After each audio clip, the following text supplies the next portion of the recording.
Okay. All right. It is top of the hour. We're going to go ahead and get started. So we're going to start the recording there. So I want to say welcome to all of you. This is a dedicated webinar. It's a discussion really about activities and assessments. And we are going to be recording this. You will have access to the recording so you don't have to scribble anything down or take notes as we go along. My name is Bethany Simonich. I'm QM's VP of Innovation and Research, and I'm joined here by my co-host, Brenda Boyd.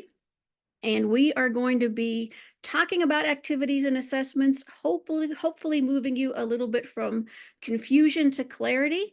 I do encourage you to put any questions you have in the Q&A. Brenda's going to monitor the chat and some of the Q&A as we go along, but we're also going to have time for questions at the end.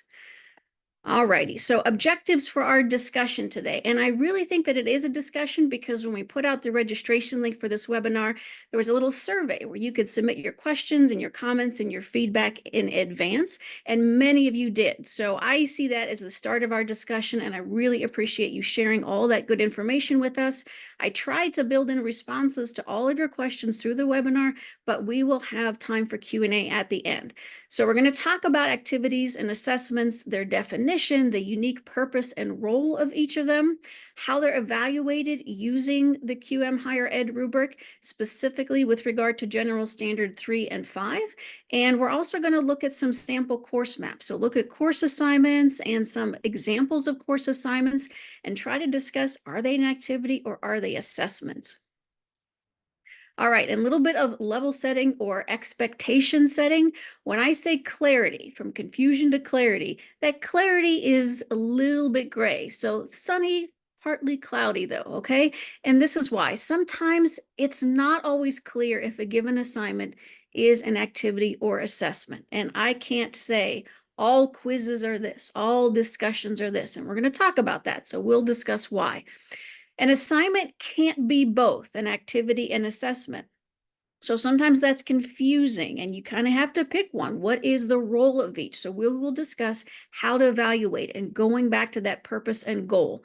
And I also want to note at the start that our discussion, especially for purposes of our time together today, it is necessarily narrow in scope. So we're really going to talk about activities and assessments in relation to designing courses and evaluating them with the QM Higher Ed rubric. I think there is a good discussion to be had that's maybe more research focused or theory focused or pedagogically focused, but we're not going to expand into that today. We're going to keep it tightly focused on that design and review aspect.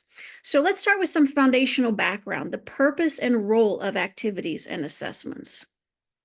So the purpose of an activity is really to practice, to give students a low stakes way for them to work with their new knowledge before they're being assessed on any type of learning achievement.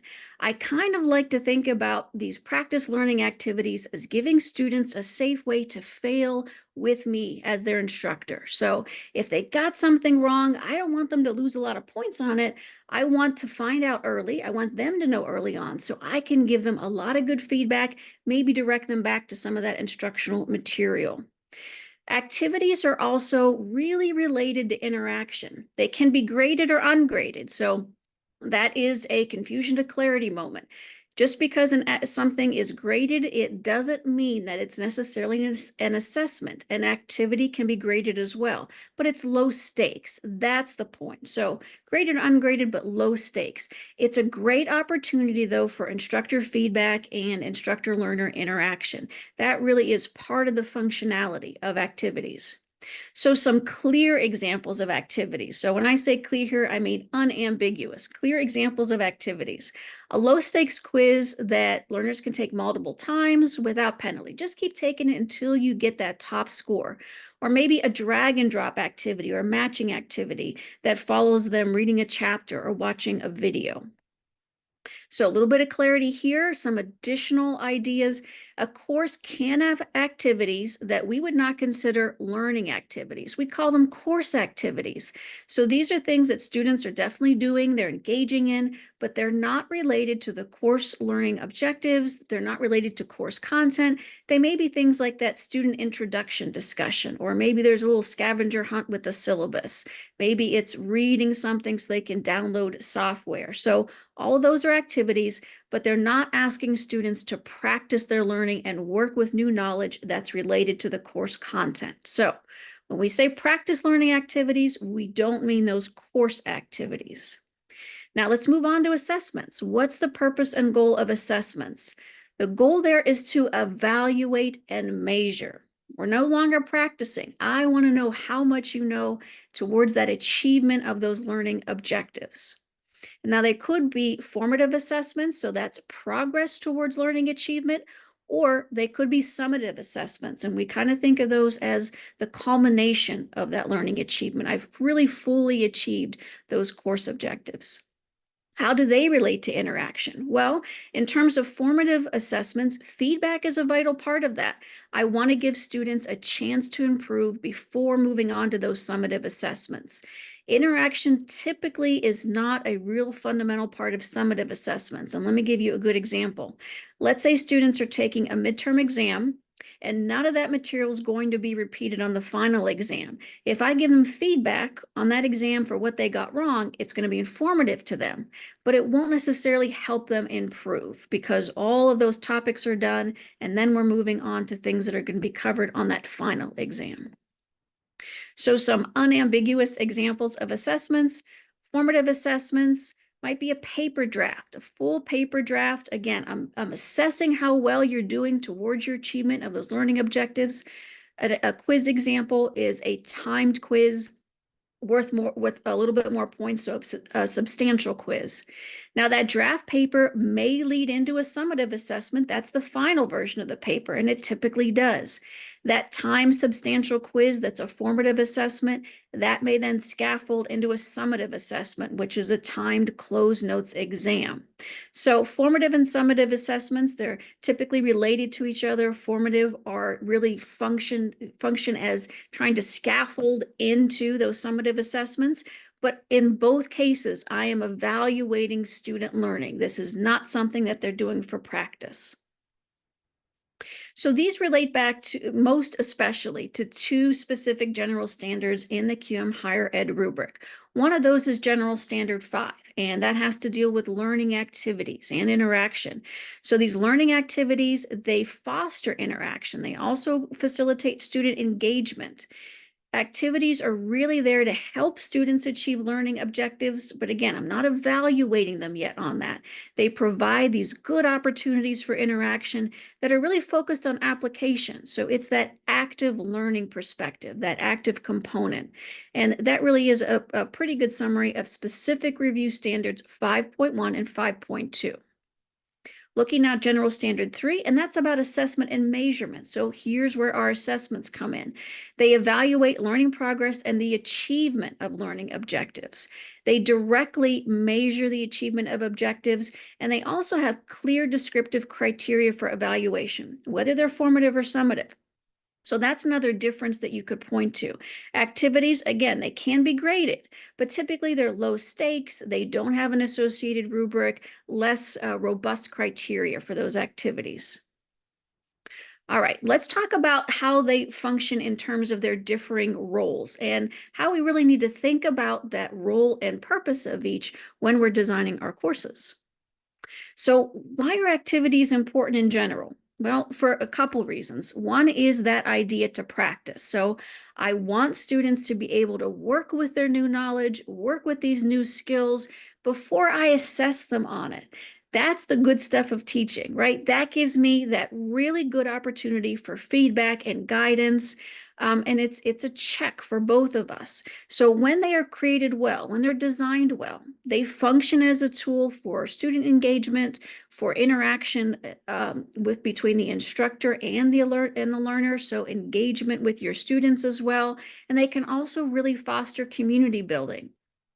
They are more important, all of these things are more important in an online setting because we don't have the opportunity like we do in the classroom, the on-campus classroom, for these things to happen naturally. Interaction doesn't happen organically in an asynchronous online course. You really have to design it into the course in a purposeful way. So looking just at how activities might be situated in Bloom's taxonomy, just for the cognitive realm. So you can see there Bloom's taxonomy, if it's something you're familiar with, it starts with those lower levels of thinking. Do you remember something? Can you understand it? Maybe define it. And then we start to hit at those levels of application and above. So activities are situated in the lower order thinking there. Here's where we do give students an opportunity to say, hey, I remember this. I have a basic understanding of it. And it may veer into that application because, again, we want to give them some practice opportunities to try out their new knowledge and skills.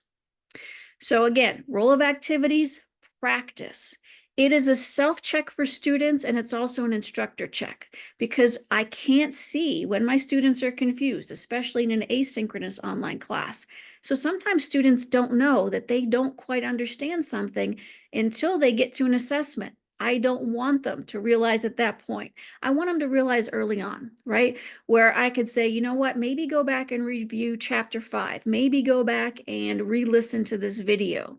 So it's a communication piece for me and my students, right? Again, because you can't see the confusion, you need to build this into the course so there's a chance for students to really correct and advance their thinking before I assess them on it.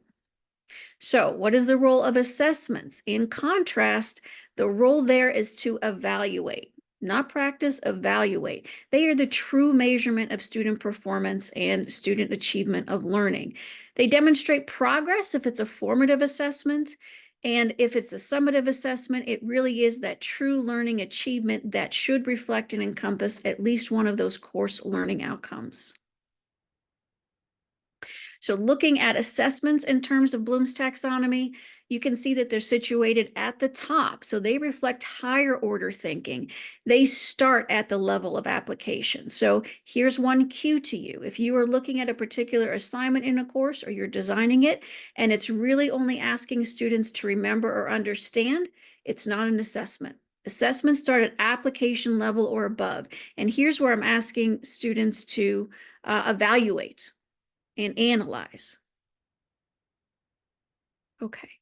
Design considerations. So faculty IDs, faculty ID teams, when you're designing your course, first, be clear on the goal that you have for learners when you are creating a particular assignment.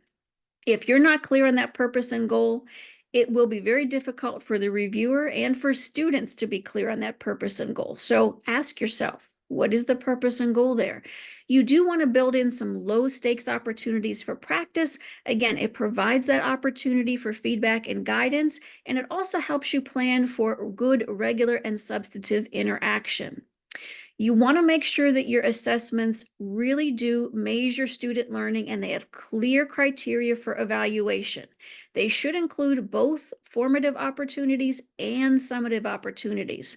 And I can't give you a magic number. It depends on the course, but students should have some of all those activities, formative assessments, and summative assessments. So as you design your course, ask yourself, what is the purpose of this particular assignment? Is it to allow students to work with new material before I assess them on it? Then it's an activity. If it's to evaluate student learning, then it's an assessment. So look to that evaluation. Assessments, like I said, they typically have an associated rubric or at least a more robust, a clear assignment prompt. Whereas activities are low stakes. Again, they could be graded, they could be ungraded. If they are graded, though, it's typically a lower point value. They might also be pass-fail. They might also be just a check mark in that grading book. All right, so a little bit about how this relates to the QM rubric, both in the 6th edition and the 7th edition.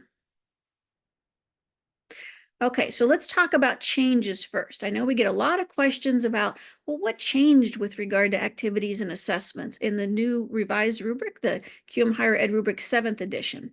So in the 6th edition, learning activities in general, they included passive activities, such as engaging with content, like reading a book chapter or watching a video.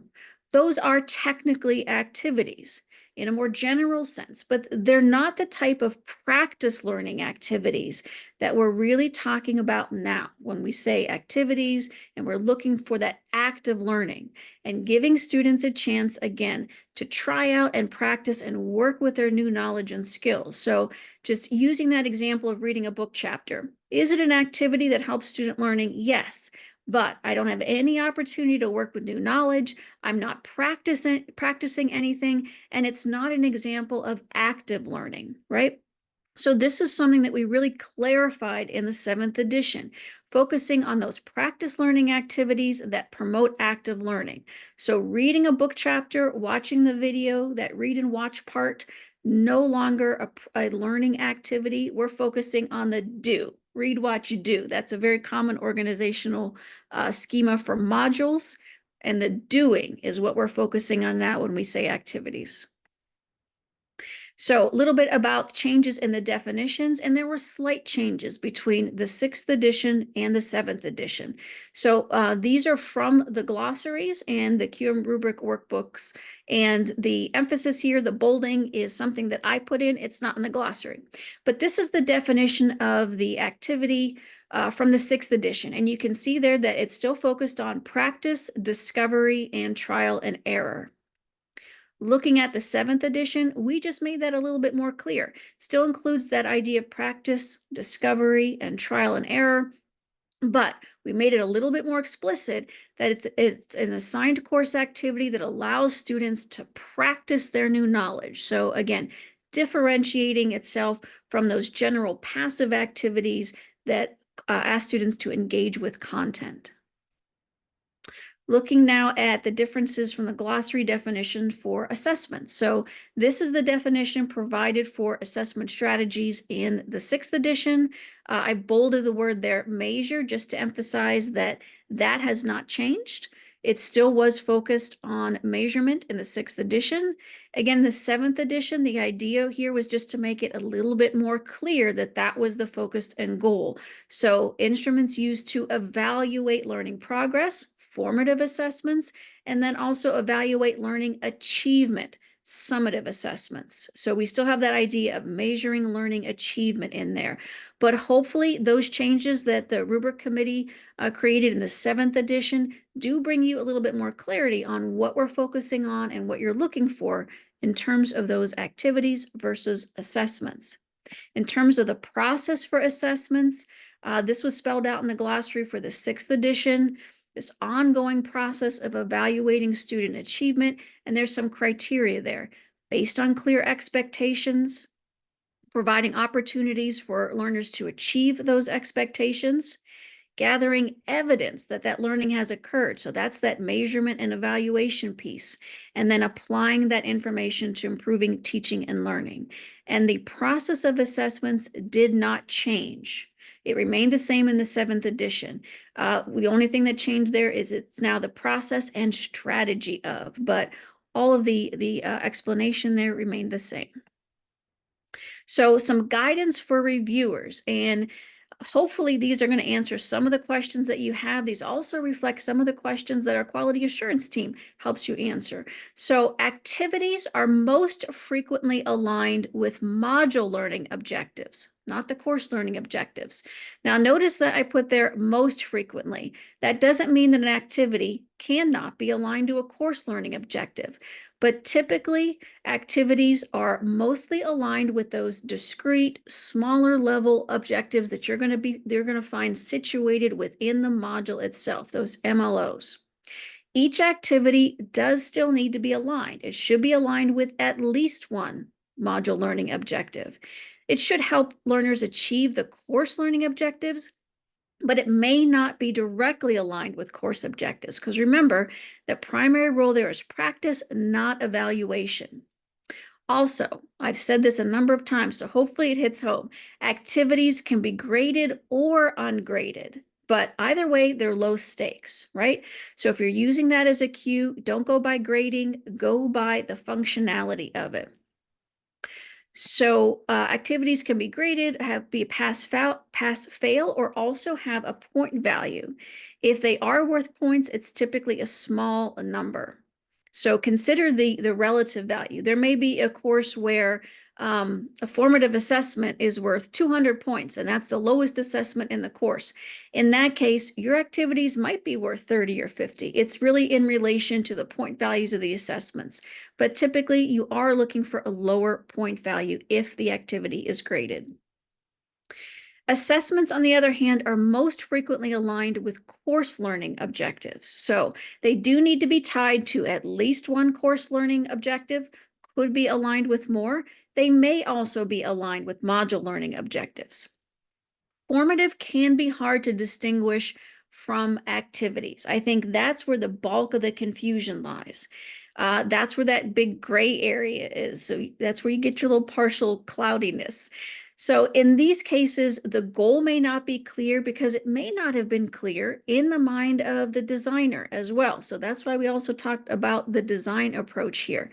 As a reviewer, then, really what you want to do is look at the assignment in context, look at the course holistically from a macro level, and consider what the purpose maybe should be in order to best serve student learning. Remember also that continuous improvement really is the goal. So you could have something that's met and still have a really robust and helpful recommendation about it. Using the example of a course that maybe only has one practice learning activity, because we get this question a lot. Well, is there a magic number?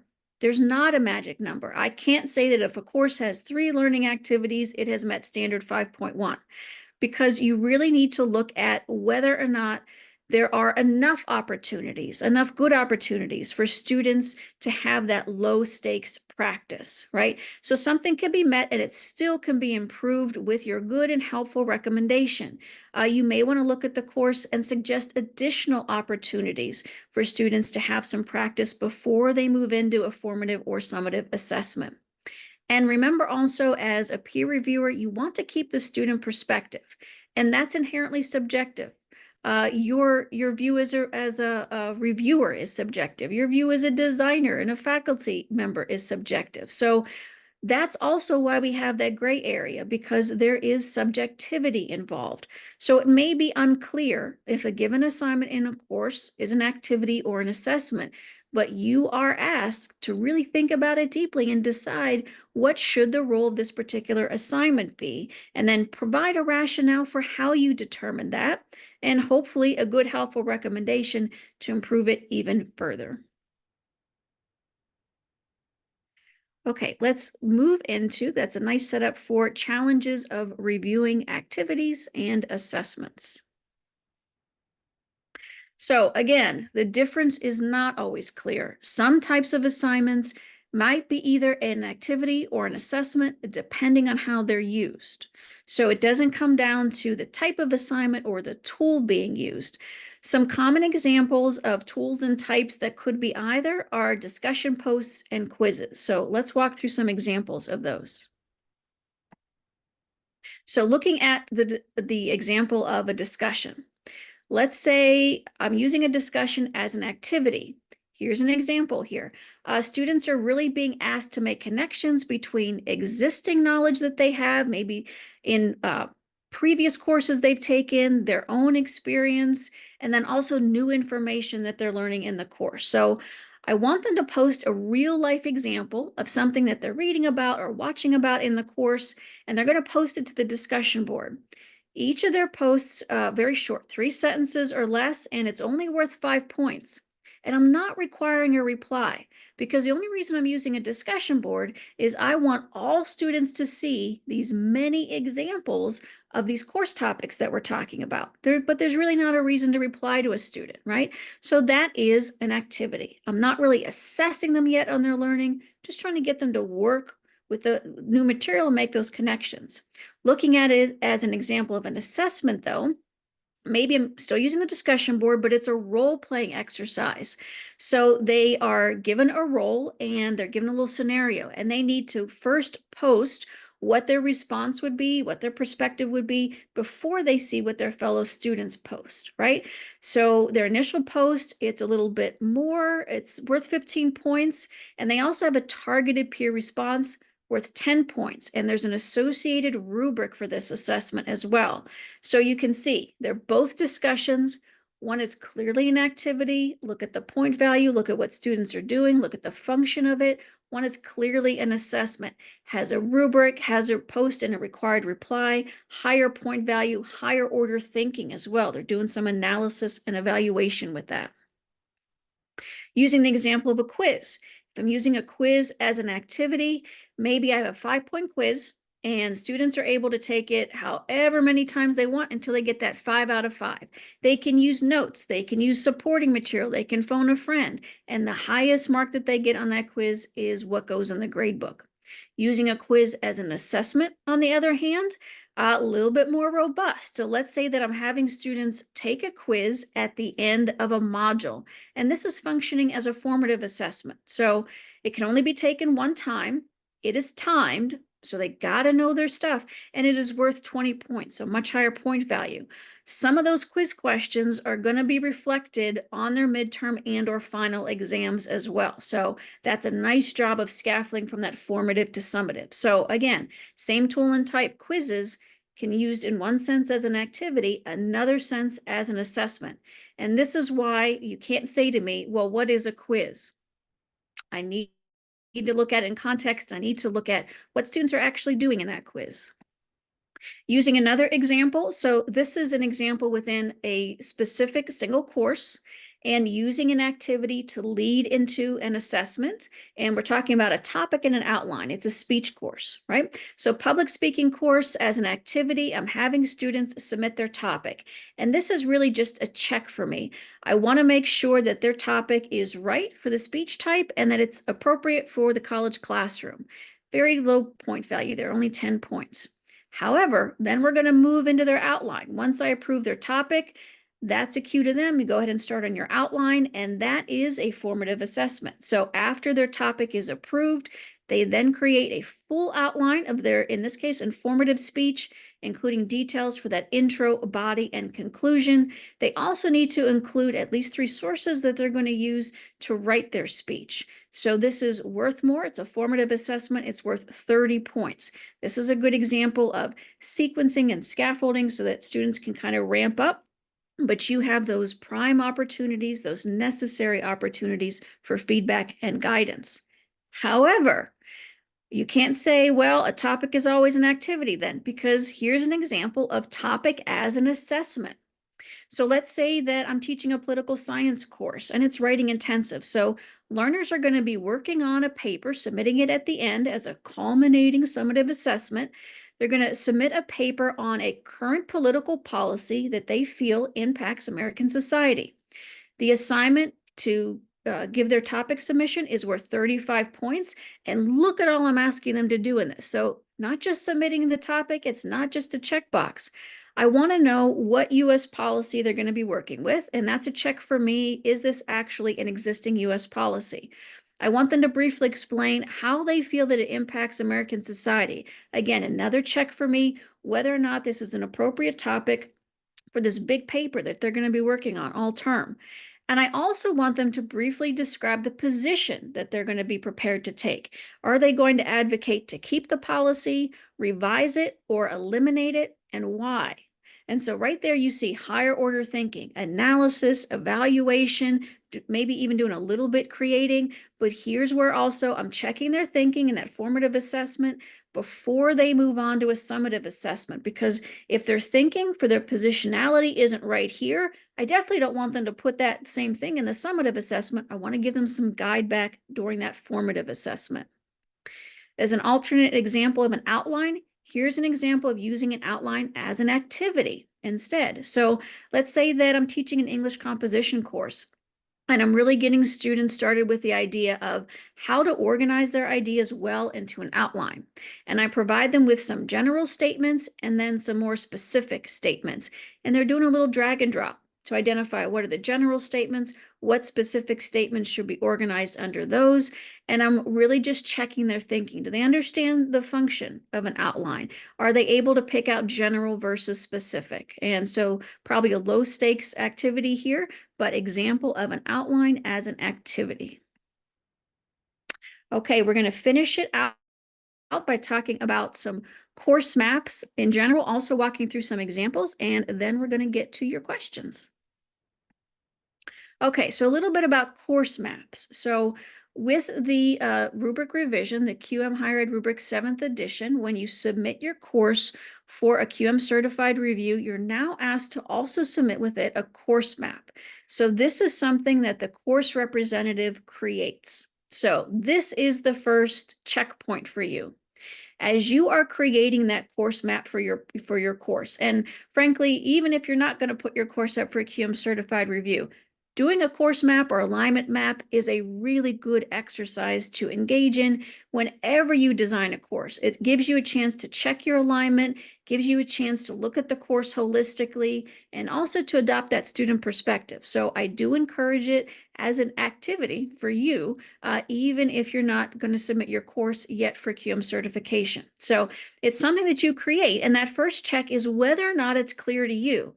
If you are going through your assignments and you yourself are having a really hard time determining, should this be in the activities column in my map, or should this be in the assessments column, you may want to go back and do a little bit of a light revision, right? And look at those point values, look at the functionality and purpose, look at what students are doing, look at whether or not the big purpose there is feedback, look to see maybe if you need to add some activities or add some formative assessments so that students can scaffold up to those summative assessments, those culminating things. Also keep in mind, QM does not prescribe a particular layout or have a standardized template for a course map. So you have flexibility to create a course map that works well for you and your students. A lot of faculty and IDs will also choose to put this into the course. It gives students a little map of their learning as well. So you may find it easiest, though, to put assessments in one column and then put activities in a separate column. So that way your thinking, really is specific to each of those types of assignments.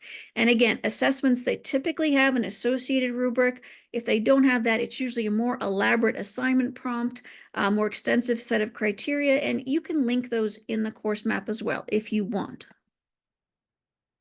So we're going to use a couple examples here and walk through and talk through these. So the first example that I want to talk through, and then we're going to show the course map and kind of go through that. This is a law and ethics course, and it is a graduate level course. So this is also going to hopefully proactively answer the question, well, do we need learning activities if it's a graduate level course? Because surely graduate students know everything and there's no new information for them, right? Wrong.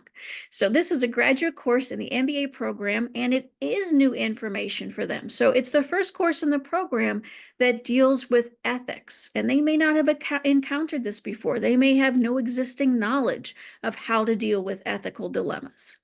Now, all of the examples that we're going to look at in the course map, I'm going to show in a minute. It has to deal with one course learning outcome, CLO number 4 for this course. Experience and evaluate ethical and legal decision-making dilemmas faced in various managerial settings. The activities and assessments that we're going to look at, they span across modules. So we're going to look at a snapshot of 3 different modules. All of them tie back to that single course learning outcome, and it's also a pretty good example of scaffolding and sequencing.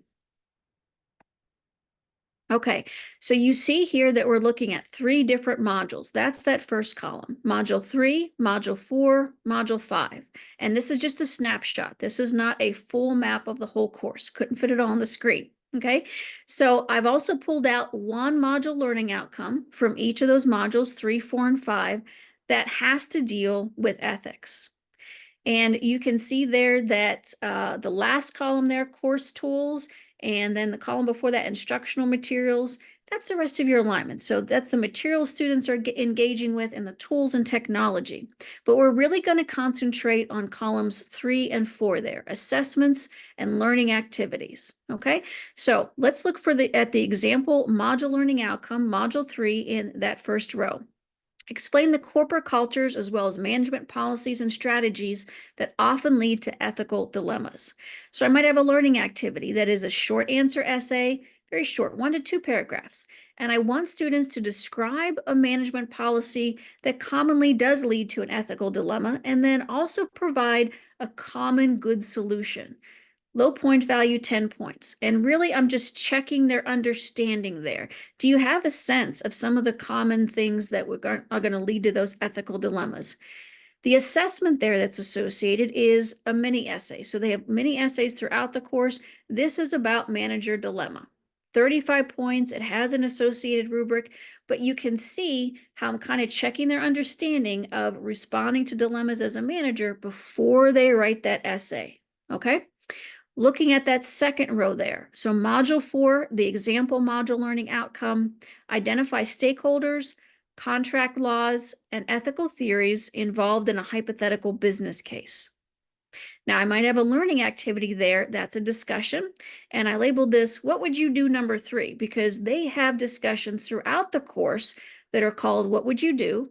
And they're an example of taking a different perspective. So as this is part of the course, as a manager, I want them to better understand how different people might feel about the same scenario. So in this discussion, they're going to respond to a short case example from an assigned stakeholder perspective, 10 points. This should prepare them well for that full case study analysis. So they have their 4th case study analysis due in module 4. It's on a particular corporation, and it has an associated rubric and also a template. So you can see that activity, again, it's functioning as checking their thinking and understanding to make sure they're well prepared for the actual case analysis. Looking now at our last row, module 5. So the sample module learning outcome there, analyze an ethical dilemma and identify multiple options for resolving it. They have a discussion here called Expand Your Thinking. And you can see they have a couple of these. This is the second one. Again, I'm trying to get them to think more broadly and think outside, their own view that might be myopic or have those blinders on. So I'm going to give them a case example again. They're going to respond to it. And I want them to provide, very short 3 viable options for resolving it. Again, low point value, 10 points. But I'm looking at their ability to really come up with good options that take into account, again, how different people can see things, experience things, have different needs. This is going to feed into one of the really big assessments in the course, this ethical dilemma paper. Here, it ties directly into the rough draft, so a formative assessment. And it also has self-commentary around it, right? So I want them to kind of report on how they did, bring in some of that thinking from the learning activities discussion. So this is another option for using, for example, peer replies or what your peers have posted in a discussion. Maybe I'm not having them reply and expand their thinking, but in that self-commentary for the formative assessment, to link that, I'm going to say, what new perspectives or what new options did you really hear or learn about in your peers' discussion posts? So I want them to do a little bit of self-reflection. I built that into the formative assessment. It's a nice connection into that learning activity without requiring a peer reply within the discussion. So the ethical dilemma paper draft, high point value there, 70 points, and has an associated rubric. Now I'm going to move on to a different example. So this is a lower level course, public speaking. A little bit about the context. This can be taken by any student, freshman to senior, all levels of students, because many of them take it to fulfill a general education requirement. And there is no prerequisite. So we're going to walk through 2 versions. One is a good example. I have good in quotes because there's no perfect example, but it's a good example with a clear delineation between activities and assessments. And then we're going to look at a different version of the course map, a little bit different version of the course design, same course, but with some issues for us to talk about from that reviewer perspective. Okay, so public speaking, and again, we're still only dealing with one course learning outcome. It's at the top there. Construct and deliver well-organized speeches of various types, including informative and persuasive. We are only looking at one module here in our snapshots. You can see in that first column, module 3, the whole way down. Okay, these are all of the module learning outcomes for module 3. Explain the purpose of a persuasive speech, how it differs from an informative speech. Submit a good topic for your persuasive speech. create an outline for it, and then effectively deliver it. So you can see how those build on one another, okay? For that first one, explaining the purpose of a persuasive speech, do a compare contrast with informative. Look at that fourth column there, learning activities. So I'm asking them to do a short answer essay. It's low stakes, only 7 points. 1 to 2 paragraphs, describe for me the function of a persuasive speech and compare and contrast it to an informative speech. Just good knowledge check there for them. I'm not yet assessing them. We're not moving into their persuasive speech outright. That second one, module learning outcome, submit a topic appropriate for persuasive speech. Learning activity, submit your topic idea. Again, so this goes back to that previous example where I'm just checking to make sure that it is a topic that is good for a persuasive speech. It's not a topic, for example, that's an informative speech topic. And again, also want to make sure it's appropriate for the classroom. Next module there, that third module in our example, module 3, create an outline for a persuasive speech and break it down according to the components of the Tolman model. So let's first look at the aligned activities. I'm going to have them do a drag and drop. So they're first going to watch a little mini video about the Tolman model, and they're going to do a drag and drop where they're going to connect parts to the correct definition. So we're starting there, again, at that low level, understanding.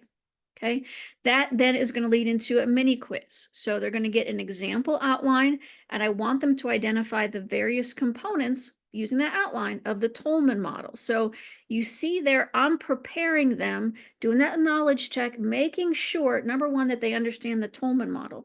Number two, that they're able to apply that thinking a little bit. So we are moving into the application level in that mini quiz. Apply that a little bit to a sample outline. Here's where I definitely want to correct their thinking before they move on to creating their own outline for persuasive speech. So that leads into then the persuasive speech assessment. They're creating their full outline, 55 points. Now we get into the culminating piece of this module. They're delivering their persuasive speech, okay?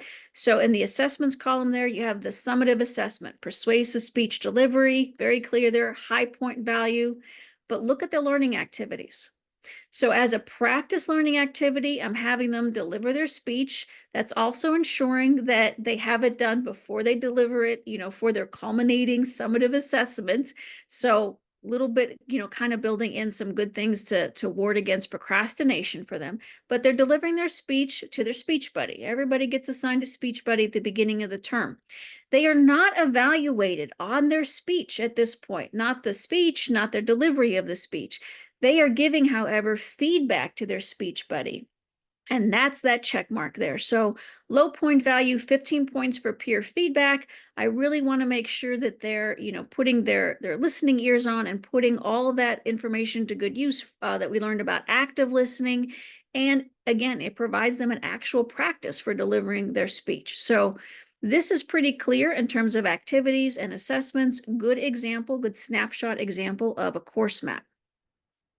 Looking at it now as maybe an example that could be improved. So same course learning outcome, same module outcome, same materials, same tools. The only thing that's different here are the assessments and learning activities. Okay, so for that first one, explain the purpose of a persuasive speech, how it differs from an informative. I'm saying that ties back to a learning activity of a speech quiz, which is multiple choice. So I can't say whether or not that's an activity or an assessment, whether or not it's aligned. Got to go and look at the speech quiz and look at the questions that they're answering. I would also look at relative point value. So is it timed? Because 25 points seems pretty high. Is this something that maybe is an assessment? I would also look at that module learning outcome that says explain the purpose. And I would think, well, I don't know that a multiple choice quiz gives a student an opportunity to explain something. So my recommendation might be you may want to modify that MLO and say identify the purpose. Let's say that there are appropriate questions about that in the speech quiz. I might just recommend changing the active verb there. But again, I'd have to look at the quiz itself, look at the point value. Can they take it more than once? It may be a formative assessment. I'm not sure yet. It may be improperly labeled in this course map. Looking at that second MLO, persuasive speech topic. So the course map has it under an assessment. I don't think that it probably is an assessment. I'm just looking at the point value. I'd have to look at what they're being asked to do. Let's say it's what they were being asked to do in the previous example. Just submit your topic ID. It's a check mark for me, making sure it's the right topic for the right audience.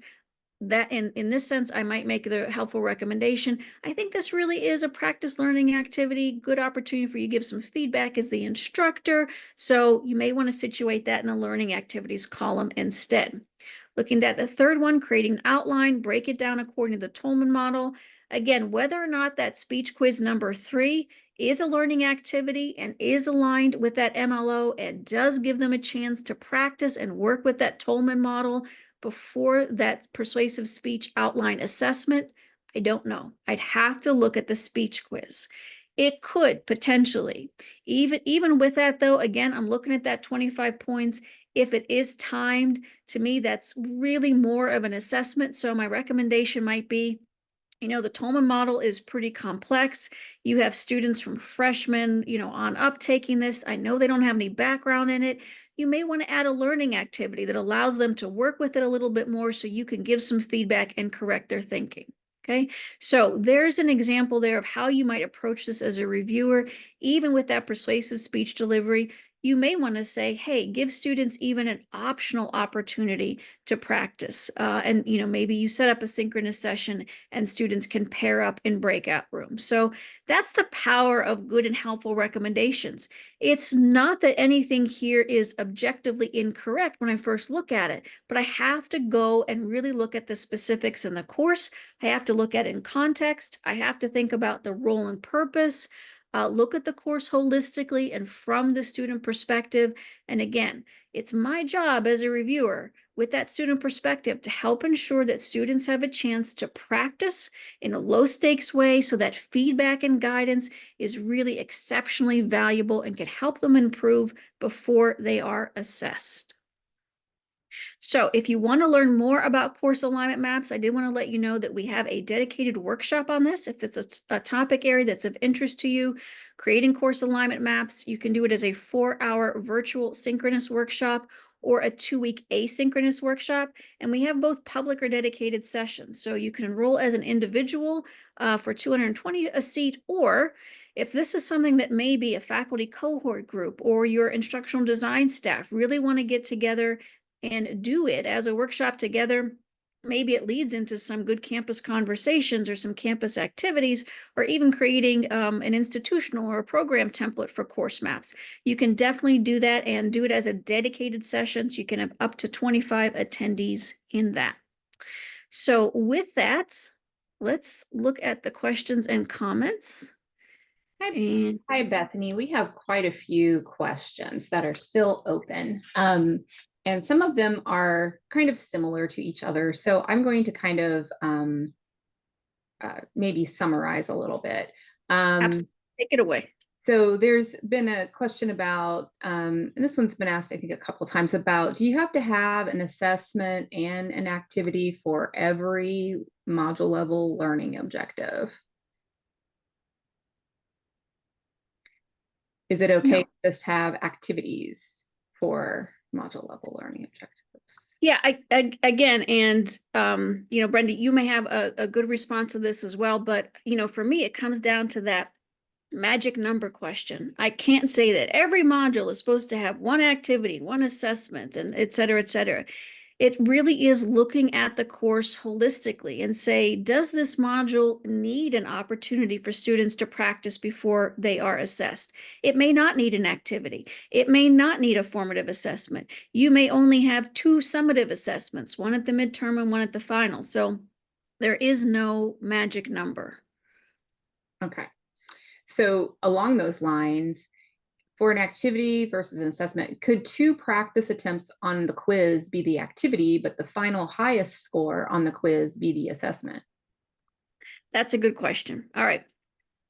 Here's where I would say it really is a judgment call. So let's say that you have a quiz, and let's say that it's a moderate point value. So you don't even have the cue of low stakes or high stakes, but students can take it more than once.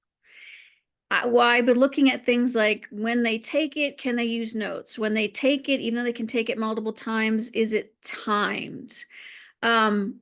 to me, I kind of, everybody has their own sort of litmus test, but again, I go back to point value. Can you use outside resources? Is it timed? Because if it's timed, you have to know it. You can't, be there scrambling and learning new things. When you are able to take a quiz multiple times, it's not timed. To me, it's clearly an assessment. If it is timed, but you can still take it to improve your score, that could be a formative assessment. Here, I would also be looking at things like, do I have built-in feedback? What's the function of this? Is the function to really help students improve so that they can move on to the summative, or is the function there really to check their understanding? And I think that this is one of the most gray areas. Quizzes that you could take multiple times. I think in essence, and I know this isn't going to be popular, but it could be either. And you really have to look at it in terms of context and functionality. Great, thank you. And another question along those lines, like, which I think you kind of already talked about this a little bit, about how often do you need active versus passive learning? Once per week, once per student learning outcome, or per every weekly learning outcome? I think that's what WLO means. Yeah, and good thing you know what it means, because I did not know what it means. This is that magic number question. It's, I would say to you, for a given course, how often do you need each of those in order to maximize student learning, in order to support student learning? So Mhm. again, adopt that student perspective, whether you're the designer of a course or whether you are the reviewer of the course, and say, is there complex material here that's new to me and I really do need a chance to practice with before I'm assessed on it? Those are the things that really necessitate having activities. You may have one of those things. You may have 8 of those things in a course. Depends on the context, the discipline, the level, the students that take it as well. So this is also good things to talk about in that pre-review call for reviewers and the course representative. Make sure you understand the students that take the course, because that is often going to influence your perspective on activities. Are there enough? Are they the right ones? And then also, again, looking at formative assessments and summative assessments. But there is no magic number or formula. It's not one activity per module and you got it, or a certain number per course. Mhm. And so a follow-on question to that, and I see someone has raised their hand, and I'll be getting to you in just a couple moments. Here, how do you reconcile activities and assessments with instructional hours? And that's really kind of, I think, talking about, like, the Carnegie classifications, and making sure you have enough seat time for the So credit. a little bit of a tangential topic. Great question, though. So the difference in terms of rigor when we're just talking about workload is, exactly as Brenda was saying, traditionally you have the seat time out of class time, right? But that really is only relevant to in-class learning. When you move that into an online learning environment, you really need to think about rigor in terms of the totality of time that students are spending. So on average, varies a little bit by institution, but on average in a 3-credit full-term course, students are going to be spending about 9 hours per week in general on the course in total. And that's everything. That's the direct instruction, reading and watching. That's also the doing. So because you're never physically in a seat in the classroom, there is no seat time and out of class time. You need to think about it a little bit differently for online learning. And when you're trying to hit that mark for rigor in terms of workload, look at the total number of hours that students should be spending according to your own unique institutional calculation, and look at all that you're asking them to do. Here's usually also where you kind of look at content and say, if they're reading 400 pages per week, that's really going to take away from the time that they have to do all of these good activities and assessments. So Mhm. it's just a different way of looking at it. Good question, though. Another one that's kind of along that lines, around, like, should a formative assessment such as a reflection or a 1-minute paper, should that include a rubric? I I would be hard pressed to say that there is, there's no value to a rubric if it's a low stakes assignment. However, creating a rubric for something that is low stakes or 1 point is actually kind of difficult, because you typically don't have a lot of criteria and you typically don't have levels of criteria. So the caveat is I'm not saying that it can't be done or that it shouldn't be done. I'm trying to not to make blanket statements because again, it comes down to the course.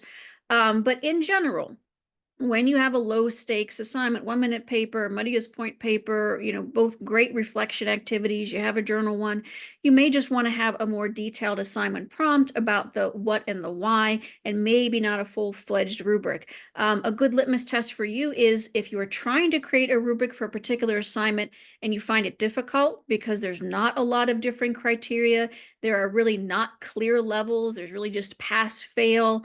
That might be a cue to you that it's probably an activity, it's not an assessment, and it doesn't warrant a rubric. Great answer. All right. So here's one that Carolyn Stoll is asking about, which she says, I have always explained to faculty that all assessments were activities, but not every activity was an assessment. Would that definition still work? Well, I'm chuckling a little bit because that was a big discussion during the rubric committee. And I think that that was kind of applicable in some ways in the 6th edition. Again, because we were saying that any activity that a student was engaging in that helped them with their learning, including reading a book chapter, that was an activity, right? So assessments were also activities because they contribute to learning, but an activity was not an assessment because you weren't being assessed on it.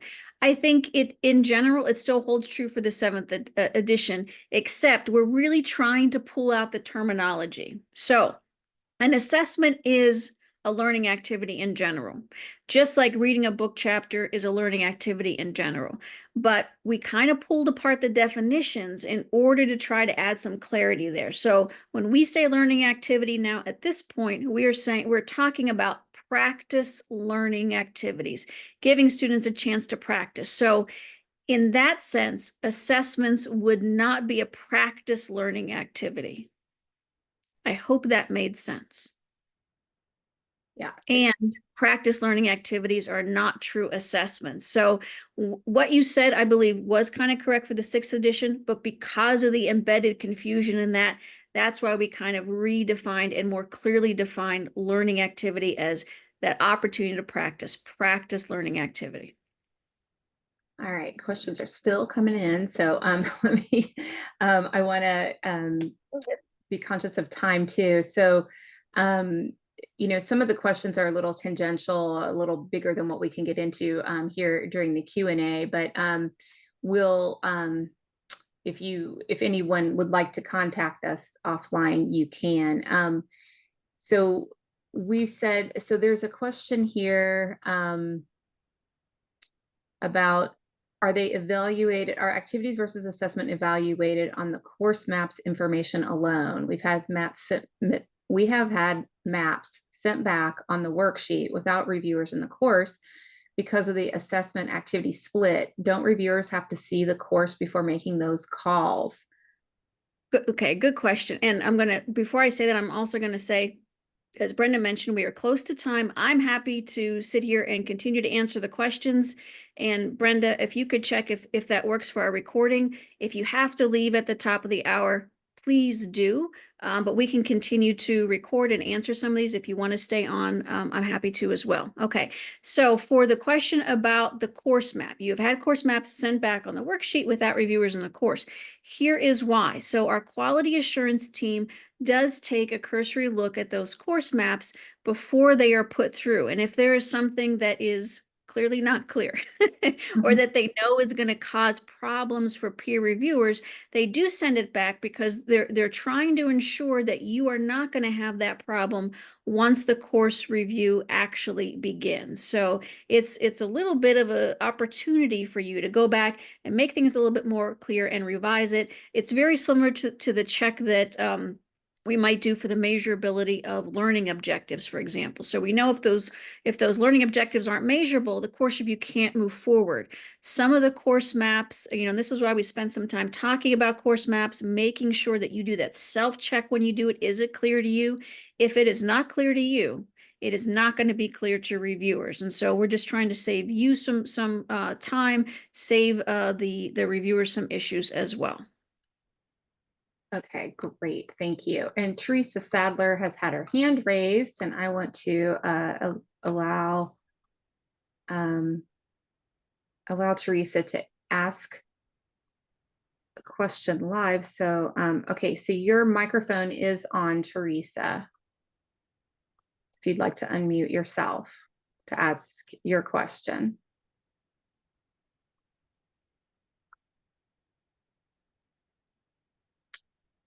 Okay, I've asked to unmute. Um, so we have a few other questions, and if Teresa has a question, she can unmute herself and hop in. But how will Absolutely. interactions be met if most of the discussions require no reply? That I thought was an interesting question. Well, okay, I'm also trying to find the questions as Brenda is reading them. So how will the interaction be met if discussions require no reply? Well, first of all, that was one example. It's not to say in that course that there aren't other types of interactions or there aren't discussions that do require a reply.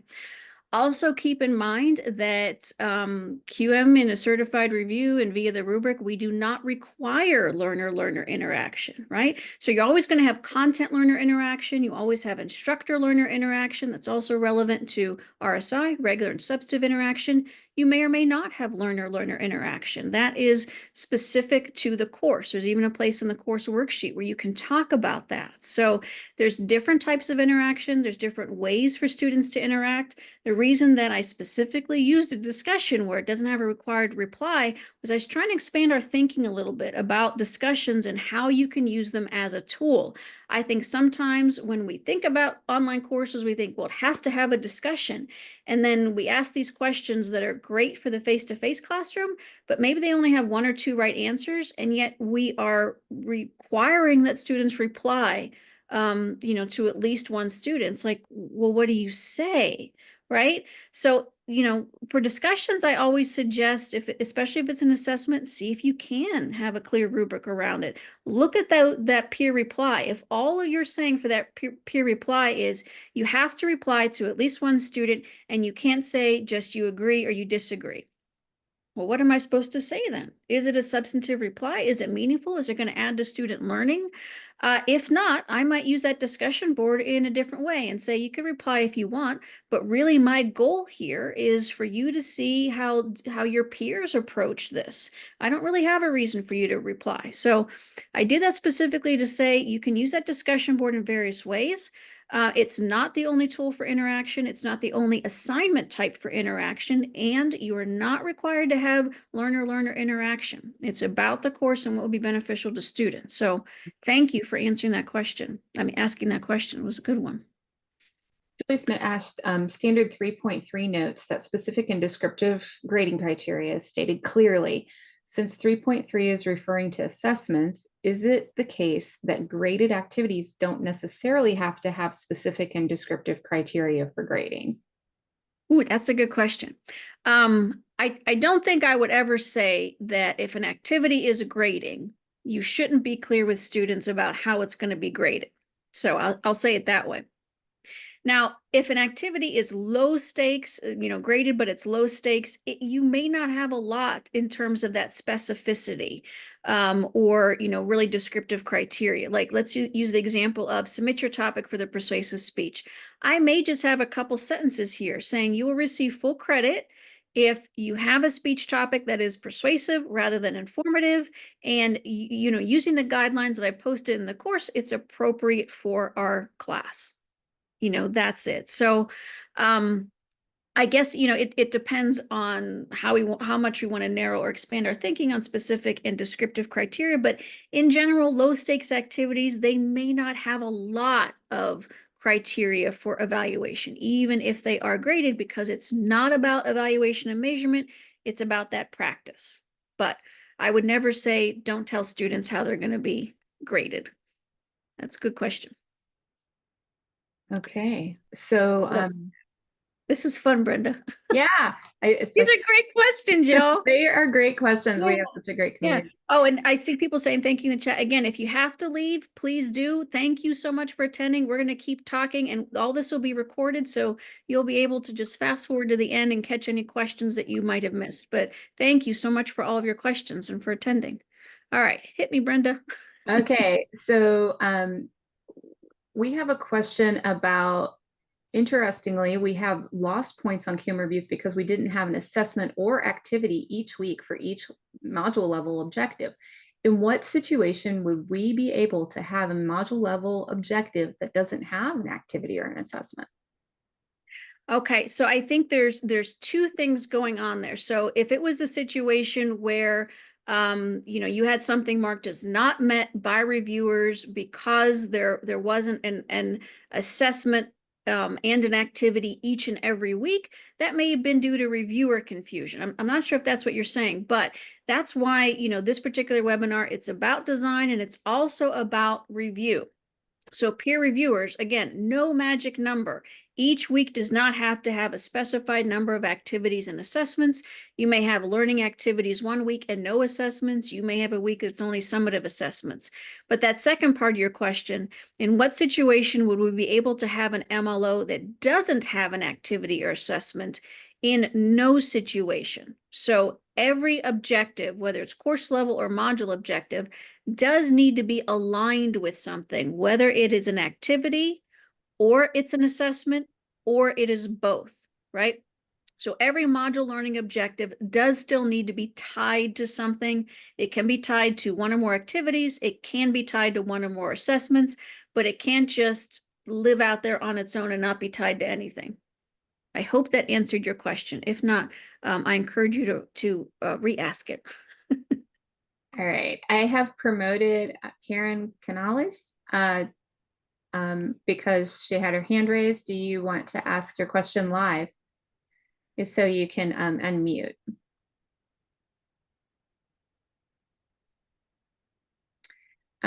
There are some other questions in the Q&A, but they are not necessarily specifically about our topic today.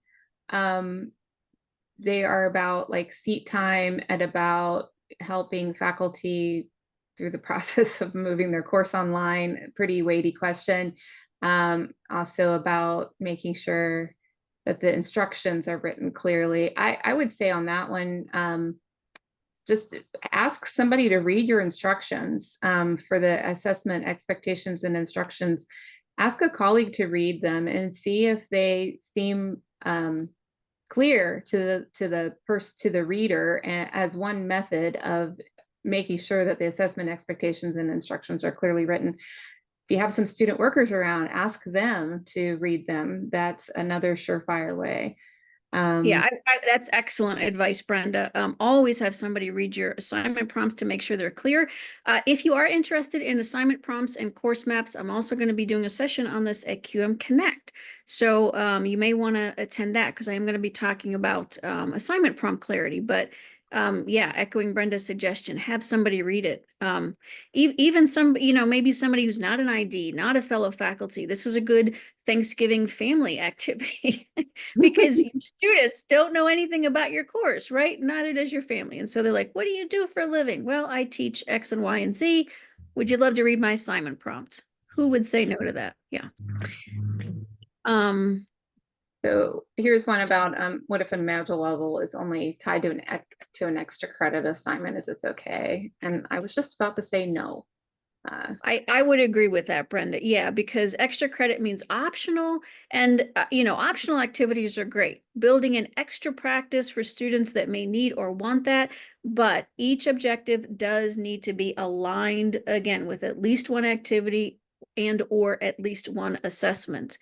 For the question that we have about if a 3-credit course is then compressed into an 8-week course, does this change the rigor in terms of workload? Yes, you would have to recalculate that. And that is good thinking that you should do for compressed courses, and also be clear with students that, in some cases, this may take you 20 some hours per week that you really need to dedicate to this course. So yeah, look at how many weeks it is and change that rigor calculation. I think it's Purdue that has a good rigor calculator for that, but If you need help with that, reach out and I can answer that. Mhm. Go ahead. So should every module level objective be assessed at some point in the course? Should every module level objective be tied to? So I want to be careful about saying assessed, but every module level objective should be aligned at some point in the course to either an activity and or an assessment, right? So I'm being careful there and saying aligned with something because I'm trying to say that could be aligned with an activity, and I want to emphasize an activity is really more for practice than assessment. But that is the functionality also in part of those module learning objectives. Again, smaller, more discrete, maybe focused on just one single activity. They're really intended to build upon it one another, scaffold up to those course learning objectives. But every module learning objective does need to be tied, does need to be aligned with either an activity and or an assessment. Okay. Should students have the opportunity to practice all concepts before the assessment? That's a good question. Here's where it's a judgment call, and here's where I would really go back to who the students are that are taking the course. Are they building on existing knowledge? Are they students in a major and they've had prerequisite course, for example? In that case, they may not need opportunities for practice with, certain things that they're learning or doing. I would say in terms of practice and activities, really concentrate on those things that historically students have shown you they're a little bit more complex and difficult and that they struggle with. Look at things where if they get this wrong, if they're thinking on this is wrong, they are going to get it wrong in these 5 subsequent assessments. So you definitely want to have some practice there because again, that functionality is about feedback and guidance and helping to correct student thinking. So look at what do students need. And, again, no magic number. I can't say that, every new concept needs to have an associated activity because students need to practice with every new concept. I can't say that. Depends on the course context, the learners, what they're doing subsequently on assessments, looking at those formative, how are they really functioning with the formative? If you only have summative assessments, you really may need some more learning activities. As a reviewer, I would recommend some opportunities and some suggestions for formative assessments in that case as well. All right, we're fresh out of questions. So Oh, you've done it. You answered all of them, unless Karen had a question she would like to answer. She's been promoted to be able to speak. She needs to simply unmute her microphone to speak, and that's in the lower left corner of the interface. Click the audio microphone. But I think we've answered 50 questions. So that's a lot of questions. And we appreciate everyone hanging out as you were able to. And so I think that concludes our session. Thank you all, and thank you, Bethany, for all of your work to pull this together and make it happen. It takes a village to make a webinar happen. So, it does. And thank you, Brenda, for being my co-hostess with the mostest. Thank you all for attending and for having such wonderful questions today. As you can tell, this is one of my favorite topics. So I'd love to talk about this. As Brenda said many times, we're going to send you out the recording. This will also be in the peer reviewer resource sites. I think they're going to do a little mini recap at an upcoming peer reviewer meeting. So if you are a QM peer reviewer, look for that. If you have any questions that occur to you after the webinar, go ahead and email us and we can get those answered for you as well. So thank you for making this such a great discussion and conversation. I really appreciate how active all of you were. And Brenda, thank you so much. my pleasure. Thank you.